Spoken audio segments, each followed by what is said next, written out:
Kasi kami yung pinaka-upline dito kasi. Pag ikaw pinaka-upline, sa tanaw nimo, ano tanaw nimo pag ikaw pinaka-upline sa Cebu? Power gid kayo sir. As in, Sa pa? maraming pera. Maraming product. Maraming pera, of course. Product, yan, no? Ang dami.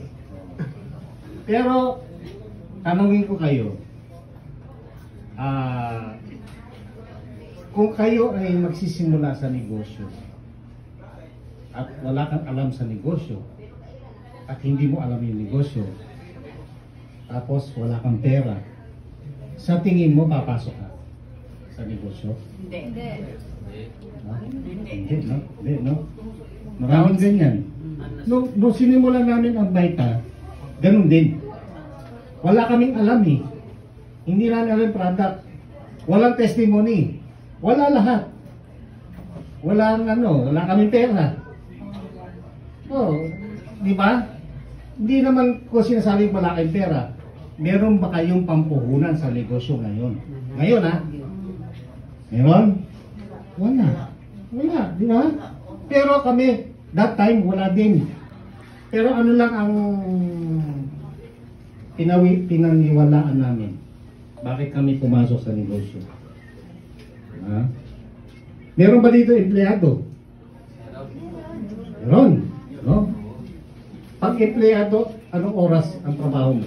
8 to 5. Okay. Ang sweldo mo? Minimum. No, naka-box ang sweldo, naka-karton. Pag sinabi ng boss mo, ang sweldo mo 15,000, whether pumasok ka na maaga o mag-overtime ka, 15,000. Wala, di ba? Tama? Sakto? Unless na meron kang overtime. Di ba? So, ganun kami. Naka-box yung sweldo namin. Kaming dalawa kasi kami pareho nagtatrabaho. Sa panahon ngayon, hindi na pwedeng sila laki lang ang magtrabaho at si Mrs. sa bahay. Lalo na kung may anak ka ng marami, hindi na pwede. Diba? So, kailangan kayong dalawa magtatrabaho kayo. So, ganun nangyari sa amin. Pero, kasi tinignan namin, ang tagal na namin tatrabaho eh. Anong year yung pumasok tayo sa Baita? 2002.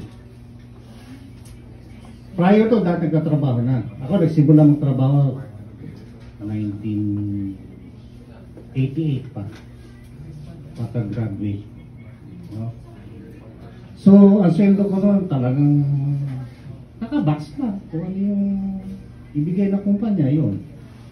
So, time will come na pag sa trabaho hindi mo makasundo yung boss mo, ano gagawin sa'yo? Nag-initan ka na. Pero cases na, I don't like your face ng boss mo. O kahit anong gawin mong galing sa trabaho, pero pag sinabi mo, I don't like your face, tatagal ka kaya sa trabaho mo? Di ba? So, merong cases na gano'n. Hindi niya gusto yung mukha ko. Kaya lang, kasi sa trabaho kasi merong pagkakataon na magkaroon kayo ng hindi pagkakaintindihan. No? So, time come na ako, nawalan ng trabaho. Nag-resign ako. Kasi hindi ko naman kaya yung environment ng trabaho ko. So, nawala kaming trabaho. 3 anak namin. Nag-aaral lahat. So, ano mangyari? Mapilay ka. So, tapos sumunod siya. Ganun din. Ganun din case niya. Hindi niya rin ma-take yung kanyang boss. Usually, sa trabaho, ang problema mo, hindi naman ikaw eh. Yung boss. Yung boss mo.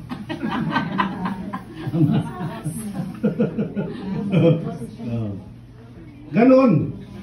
So, nawalan kaming trabaho. Ano ang mangyari? Gutom. No income. So naghahanap kami ng opportunity na makakita.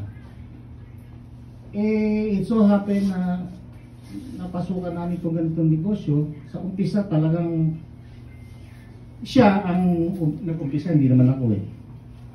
Sa umpisa, so sige, gawin mo, tingnan natin, baka swertihin tayo.